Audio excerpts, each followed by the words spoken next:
Hello everyone. इतिहास में कई बार ऐसी डिस्कवरीज होती हैं जो इतिहास की धारा को हमेशा बदल देती हैं। और ऐसी डिस्कवरीज के पश्चात हमको लगता है कि इतिहास में हमेशा जब भी नई खोजें होती हैं तो पुरानी मान्यताओं और तथ्यों में परिवर्तन होना स्वाभाविक हो जाता है। एक ऐसी ही महत्वपूर्ण खोज भारतीय इतिहास या दूसरे शब्दों में कहें विश्व के इतिहास में तीन महत्वपूर्ण पुरातत्ववेत्ताओं के द्वारा की गई है, जिनके नाम है Jonathan Mark Kenoyer, Richard H Meadow और आयरन एल गॉड। इनकी जो बहुत महत्वपूर्ण खोज है वह है भारतीय उपमहाद्वीप में पहली बार रेशम की खोज करना। और ये रेशम की खोज हड़प्पा सभ्यता के संदर्भ में की गई है, जो कि चीन के इस मिथक को कि silk is China and China is silk को ध्वस्त करती है। ये मिथक वास्तव में इस बात पर बल देता था कि चीन ही वो देश है जहां पर सबसे पहले रेशम का उत्पादन शुरू हुआ और वहीं से दुनिया में रेशम का वितरण हुआ। लेकिन ये न्यू रिसर्च और न्यू डिस्कवरी इस जो स्थापित तथ्य है उस पर एक प्रश्न चिन्ह भी लगाती है। साथ ही में हमें इतिहास के अंतर्गत हमेशा कुछ नया सोचने और करने के लिए भी प्रेरित करती है।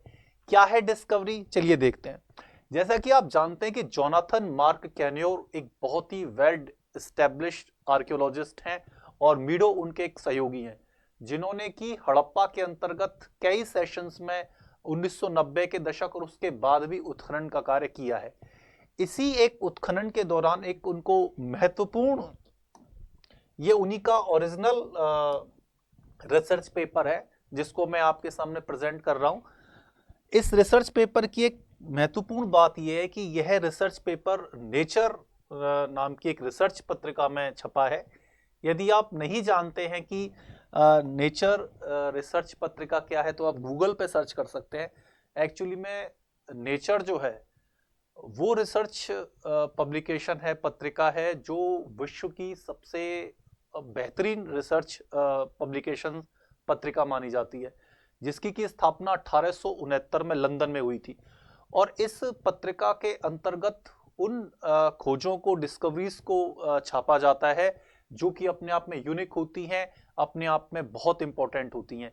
ये खोज किसी भी क्षेत्र से संबंधित हो सकती है, चाहे वो आर्कियोलॉजी से रिलेटेड हो, ज्योग्राफी से रिलेटेड हो, साइंस एंड टेक्नोलॉजी से हो, मिलिट्री से रिलेटेड हो। हर प्रकार की जो खोज है वो इसके अंतर्गत प्रकाशित होती है। तो उसी में ये रिसर्च पेपर पब्लिश्ड हुआ है। तो इसके अंतर्गत जो महत्वपूर्ण बात थी, जो पहली फाइंडिंग हुई थी वो हड़प्पा के अंतर्गत हुई थी, जिसमें कि एक ज्वाइंट टीम थी यूनिवर्सिटी ऑफ विंचेस्टन मेडिसन ऑफ न्यूयॉर्क यूनिवर्सिटी और हार्वर्ड यूनिवर्सिटी, जिनका एक सम्मिलित प्रोजेक्ट था जिसका नाम था Harvard Harappa archaeological research project, जिसके द्वारा जो हड़प्पा के लास्ट सेशन में 1999 में उत्खनन कार्य हुआ था उसमें कुछ बहुत ही यूनिक एक उनको वस्तु प्राप्त हुई थी। और वो वस्तु क्या थी उसको हम देखते हैं।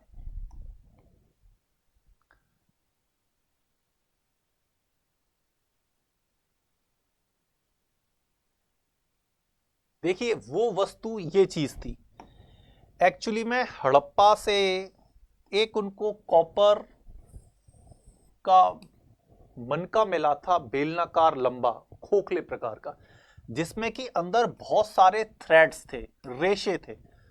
जैसा कि अभी अपन या और सभी उससे पहले मानते थे कि जो हड़प्पा में रेशे जो मिल रहे थे वो कपास के रेशे थे, जिनका प्रयोग सूती वस्त्र के निर्माण में होता था। लेकिन जब इस तांबे की छड़ को ये यूनिवर्सिटी अमेरिका लेके गई और अमेरिका में बहुत ही हाईली क्लासिफाइड माइक्रोस्कोपिक लैब में इस फाइबर्स का विश्लेषण किया गया, तो वो चौंक गए। ये जो 4 स्लाइड्स सामने देख रहे हैं ये ओरिजिनल उन्हीं की साइट है, जो उस बहुत ही हाईली सोफेस्टिकेटेड जो लैब थी उसके अंतर्गत जब उस रेशे का विश्लेषण किया गया तो जो फाइबर्स आए और उन फाइबर्स की तुलना उन्होंने आधुनिक रेशम के फाइबर्स के साथ की, तो आश्चर्यचकित रह गए कि वास्तव में ये कुछ और नहीं बल्कि ये रेशम के थ्रेड्स थे। रेशम के धागे थे, जिसको कि आज तक कोई ये मानने को स्वीकार ही नहीं था कि 2500 साल ईसा पूर्व में जो रेशम था वो हड़प्पा सभ्यता के अंतर्गत हो सकता था, क्योंकि हड़प्पा का ट्रेड जो था वो कभी भी चाइना के साथ नहीं था, बल्कि हड़प्पा का जो ट्रेड रहा था वो वेस्ट एशिया के साथ था या मिस्र के साथ था। लेकिन इस प्रकार का रेशा मिलना रेशम का, वो इस बात की तरफ स्पष्ट संकेत दे रहा था कि निश्चित रूप से रेशम का उत्पादन भारत में चीन से स्वतंत्र रूप से हुआ था। बाद में इसकी बहुत ही हाईली क्लासिफाइड डेट्स निकाली गई इन थ्रेड्स की, तो वो और भी ज्यादा आश्चर्यचकित करने वाली थी। जैसे ही हड़प्पा से जो स्पेसिमेन निकले थे इनसाइड कॉपर बेड्स में, उनकी जब डेट्स सामने आई तो एक डेट आई थी 2200 ईसा पूर्व, एक आई थी 2220 ईसा पूर्व और एक आई थी 2425 ईसा पूर्व। अर्थात जो विकसित हड़प्पा का चरण था ये लगभग उसकी डेट्स थी, अर्थात बहुत ही प्राचीन डेट थी। और इससे ये स्टैब्लिश हो रहा था कि भारत के अंतर्गत रेशम का उत्पादन चाइना से बहुत पहले स्वतंत्र रूप से आरंभ हो गया था, जिसमें और भी ज्यादा अनुसंधान करने की आवश्यकता है। लेकिन जोनाथन मैककेन्योर और मीडो केवल यहीं तक नहीं रुके, उनके द्वारा एक और खोज की गई इसके संदर्भ में, और वो क्या थी? वो चन्हूदड़ों के संदर्भ में थी। देखिए, जैसा कि आपको पता है कि चन्हूदड़ों में उत्खनन जो था अर्नेस्ट मैके के द्वारा किया गया था, और अर्नेस्ट मैके के द्वारा जो यहाँ पर बहुत सारी वस्तुएं प्राप्त की गई थी उसमें एक बाउल भी था, और उस बाउल में बहुत सारे रेशे थे। और 1930 के दशक में Boston museum of fine arts में इस बाउल को जाकर रख दिया गया था, या वहां जमा करा दिया गया था। Boston museum of fine arts जो है अमेरिका में स्थित है। लेकिन उसके बाद कभी भी जो वो म्यूजियम में चीज आ गई उसका कभी भी अनुसंधान नहीं किया गया, उसको कभी भी देखा नहीं गया कि उसके एक्चुअली में जो थ्रेड्स निकल रहे हैं, जो रेशे निकल रहे हैं, वो किस चीज के हैं। जब ये खोज हो गई हड़प्पा के संदर्भ में जोनाथन मैककेन्योर, मीडो और गुड के द्वारा, तो उनका ध्यान इस बाउल के ऊपर भी गया, जिसको माना गया था कि ये वास्तव में जो रेशे हैं ये किस चीज के रेशे हैं? कपास के रेशे हैं। ना उस वक्त तक इस प्रकार की बहुत शानदार लैब्स थी जो इतना हजारों वर्ष पुरानी रेशों का सही मूल्यांकन कर सके। तो उनके द्वारा क्या किया गया, ये वो बाउल है, सॉरी,